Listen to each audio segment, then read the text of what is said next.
อนนี้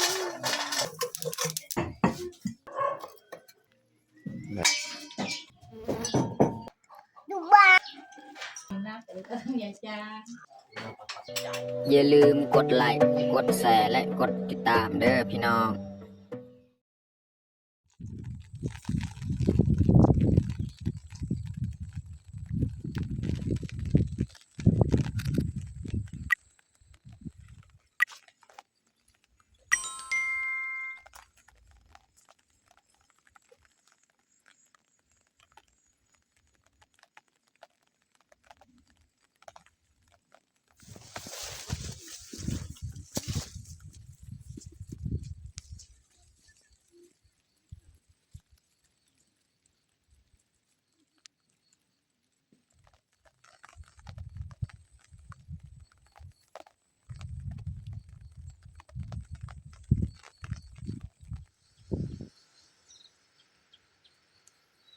ครับสบายดีและกาสวัสดีเบิร์ดสู่ครูสุคนยินดีต้อนรับเขาสู่ซองบาวยืงเนาะวันนี้กาพาเมียเขาสวนมันก็คือเขาสิไปลกมันอยู่ต้นแต่ว่าบรรยากาศมื้อนี้กาทั้งลมทั้งฝนแต่ว่าฝนกับแมนฝนมันสีแห้งฝนตกอันนี้ฝนลินฝนฟอยเนาะแต่ว่ากาลมนำช่วงนี้ก็เป็นช่วงที่ฤดูลมเดือน11 12นี่แม่นลมอยู่เขตบ้านเฮาเนาะแล้วก็มื้อนี้ก็พาเมียไปลกมันหลังจากลกมันแล้วก็หาเก็บยอดอีกหรือว่ามีพืชผักอื่นตัวเราเก็บได้เราก็เก็บไปนำแล้วก็เฮ็ดกินเฮ็ดยากอยู่บ้านเพราะว่าอยู่ให้ก็เราบ่ได้เข้ามื้อนั้นคิดว่าสิเข้าไปเอามักงาแต่ว่าก็ฝนตก 2-3 มื้อนี่ฝนตกแล้วก็เลยโจะไว้มักงาของเรามื้อนี้ก็เลยพาเมียเข้าสวนมันต้นอีกเนาะ โอเคไม่แต่ทุกคนติดตามเบิ้งติดตามชมกับพวกเฮาได้ยาวๆเลยนี่แหละต้นตัวยังแก่ตัวใดโทรปลูกไม้เนี่ยเขาจะไม่ได้ลกแต่ต้นใหญ่ๆหันเนาะแล้วก็มาลกเบื้องเทิงนี่อีกหน่อยเพราะว่าบนนี้มันมีมันที่เขาปลูกไม้นี่ต้นตัวน้อยๆนี่มันต้นที่เขาปลูกไม้บรรยากาศนี่ครึมฝนฟอยพี่น้องเนาะเบิ่งฝากเบิ่งนั่นนี่ฝนตกแหละทั้งนั้น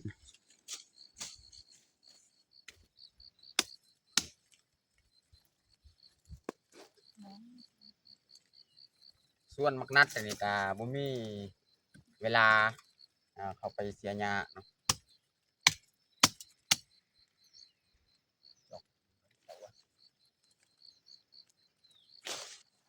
มันหกแล้วแล้วนี่ปลูกส่วนมักนัด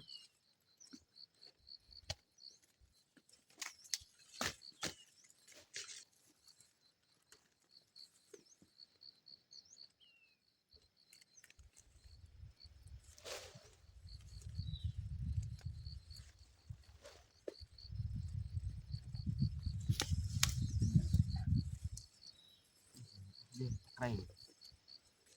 กล้อัน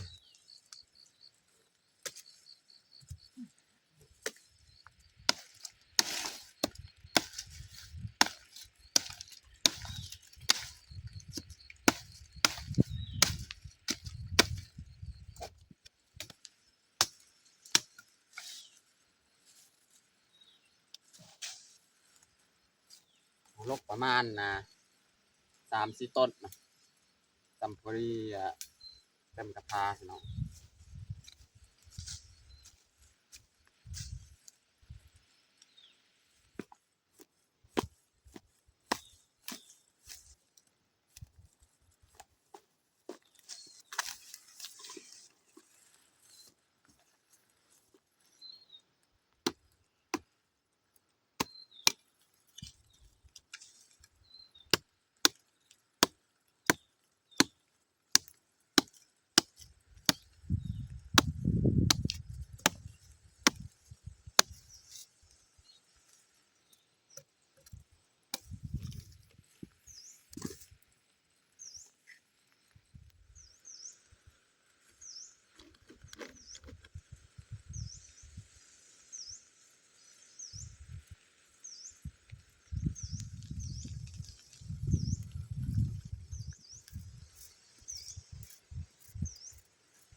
นี่เขายัดมันกาเรียบร้อยนี่เขาสิไปเก็บยอดนี่สิไปเด็ดยอดมันต้นอีกเนาะพอได้เอามาเฮ็ดอาหารเที่ยงจังหน่อยนี่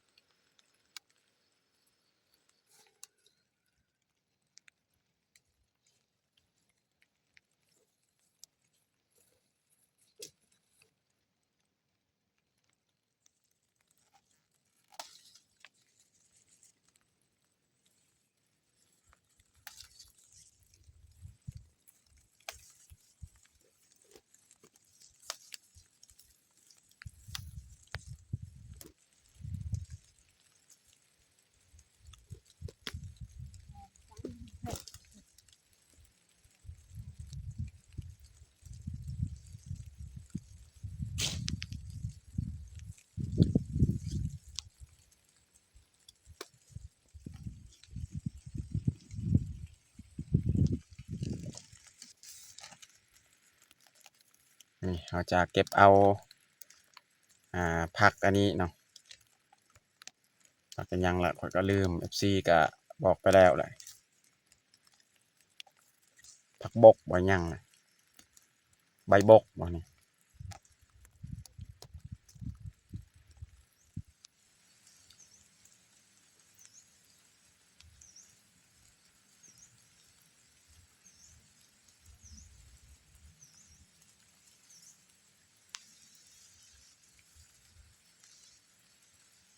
บ่ค่อยไล่ปานใดนะผักอันนี้เนาะ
ตอนนี้ก็เรียบร้อยยัด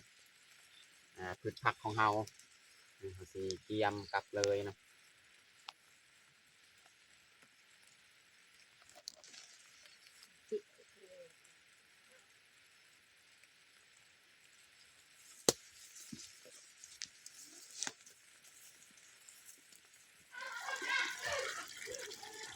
ตอนนี้เขากำมาฮอดบ้านเนาะนี่เขาออกพืชผักเอามาล้างเนาะมัน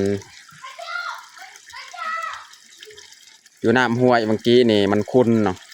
น้ำห้วยที่เขาเคยล้างเนี่ยมันขุ่นน้ำก็เลยเขาจะบ่ล้างมาล้างอยู่บ้านเลย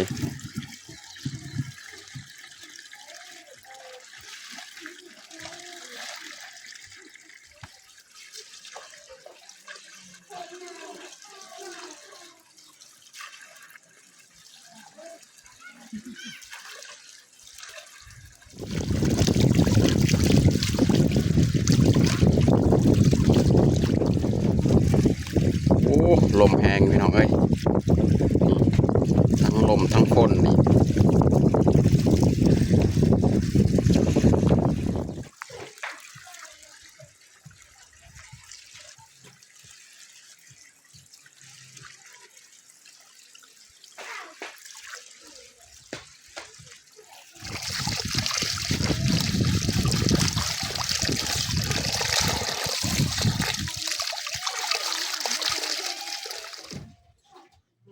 อันนี้เขาสิมาเฮ็ดอาหารเที่ยงเลยพี่น้องเนาะ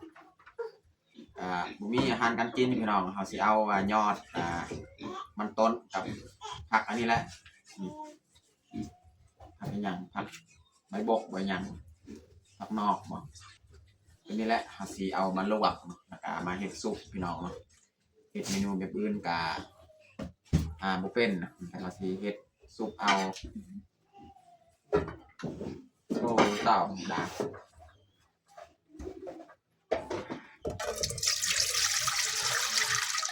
ส่น้ำสีมาลวกยอดมันต้นของเฮา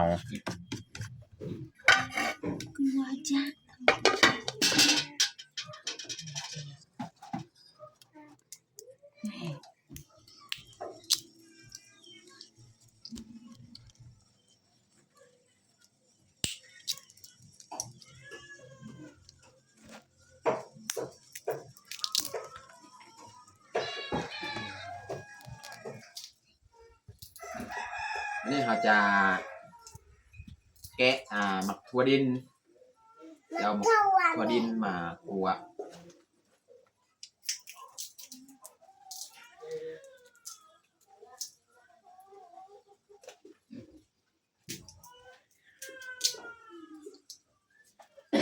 โอ้น้ำที่เราต้มอันนี้ก็ฟดอันนี้เราจะใส่ยอดมันต้นเราจะเอาไว้อีกมันลายโพดเนาะเอาซ้ำพอดีเนาะ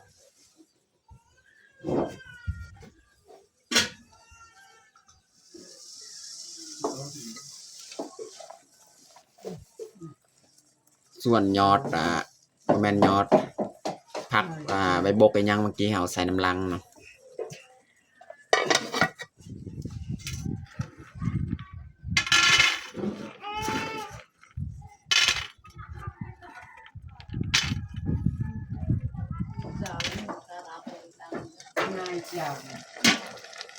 วันนี้เขาจะใส่ผักอันนี้อีกเนาะ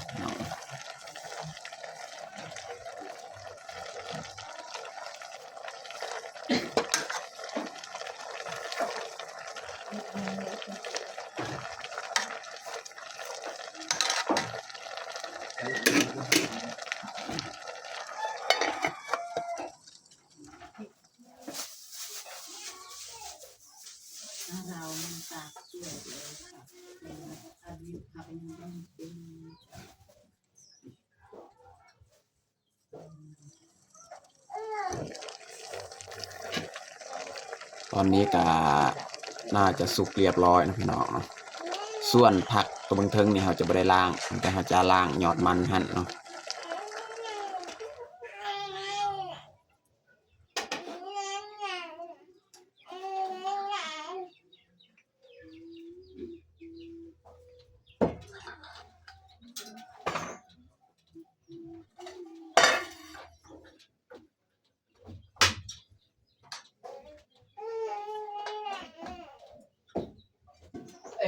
ya deh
ซอยหอมปอม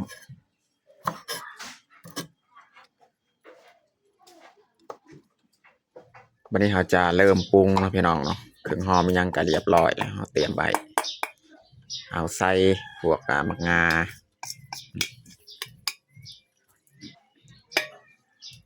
ถั่วดิน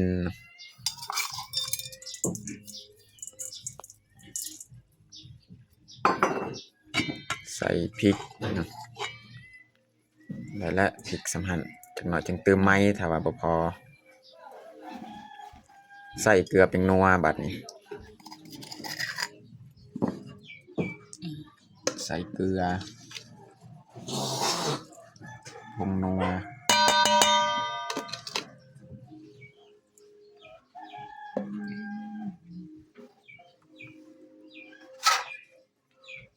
บัดนี้ผสมเลย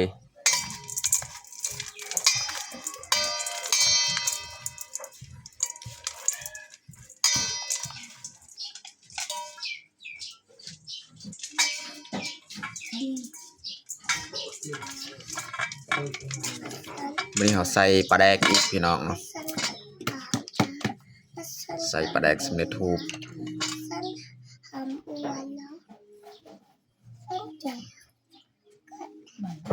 พอละยันสีเข้มเพราะว่าเกลือเมื่อกี้หักกะลายจะใส่วันนี้เอาลงเลยเครื่องหอมของเฮานี่เอาลงบัดเดียวเลยนี่หอมแดงพี่น้องหอมเปรย์หอมปอมหอมบัวทำเป็นเหรอ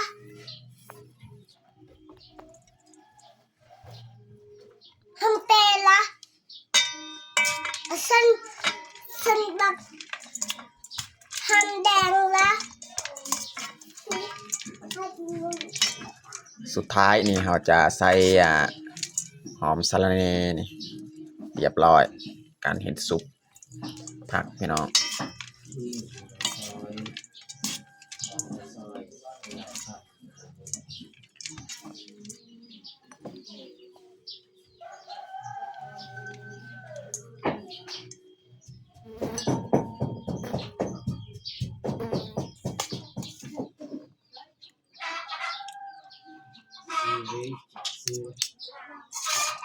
พอดีเต็มถ้วยเลยพี่น้องซุปผักของเรา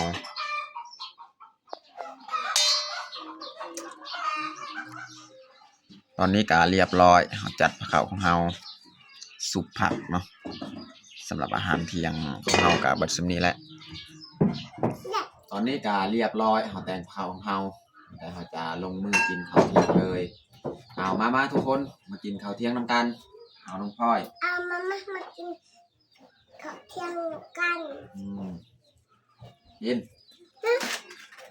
มาไปครับ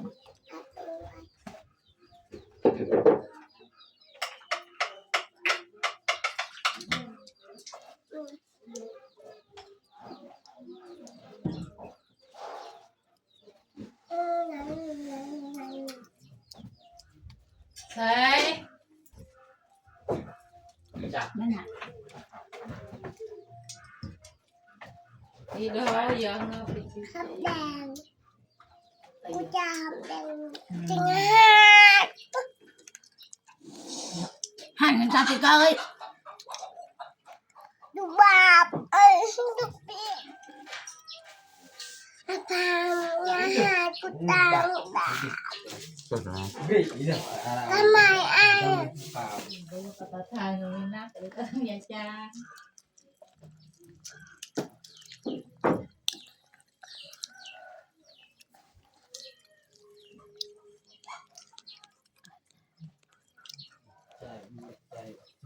ใจไม่